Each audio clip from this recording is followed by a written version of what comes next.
பைக்குக்கு 10 ரூபா, 3 wheeler 15, 4 wheeler வந்து 20, for person 30. Alcohol not allowed. ஒரு 3 பேர் 4 பேர் ஸ்டே பண்ணலாம். அதாவது இங்கே ஸ்டே பண்ணுறவங்க வந்து உட்காந்து சாப்பிட்ற மாதிரி அமைச்சிருக்காங்க. இங்கே ஒரு காட்டேஜ் இருக்குங்க. இது நல்லா இருக்கு பார்க்க. இங்கேருந்து நம்ம கிட்டத்தட்ட 1 கிலோமீட்டர் மேலே நம்ம நடந்து போகணுங்க. இந்த பகுதி வந்து நம்ம இன்னைக்கு பார்க்குறோம். இந்த பகுதி இன்னிலேருந்து ஒரு 100 வருஷத்துக்கு முன்னாடியே வந்து பார்த்தீங்கன்னா பிரிட்டிஷார்கள் அவர்கள் வந்து ஒரு ட்ரெக்கிங் ஸ்பாட்டை வந்து இந்த இடத்த வந்து பயன்படுத்திருக்காங்க. அது மட்டும் இல்லாமல் இங்கே ஒரு புலி வந்து அடித்து வேட்டையாட ஆரம்பிச்சிருக்கு. 6 பேர் மொத்தத்தில் அது கொண்டு இருக்கு. நம்ம உள்ளே வந்துட்டோங்க. 1918 இந்த கிணறு வந்து வெட்டப்பட்டிருக்கு இந்த இடத்துல. இப்போ தண்ணி இருக்குதுங்க, பார்க்க முடியுது.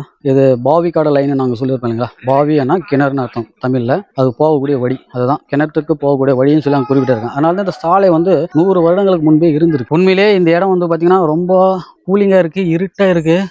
மேலே தான் இப்போ நம்ம போகணும். மரத்தை வெட்டி போட்டு வச்சுருக்காங்க.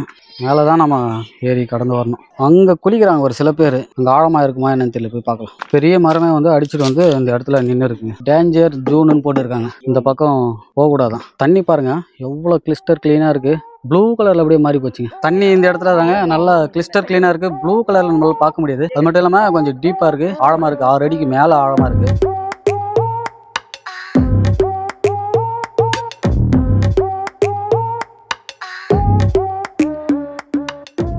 இன்னைக்கு நம்ம திருப்பதியில் இருக்கக்கூடிய மாமண்டூர் வாட்டர் ஃபால்ஸ்க்கு நம்ம வந்திருக்கோங்க. இந்த இடத்த பற்றி கம்ப்ளீட்டாக இந்த வீடியோவில் நான் கவர் பண்ணியிருக்கேன். காணொலியை முழுசா பாருங்க, இன்ட்ரெஸ்டிங்காக இருக்கும்.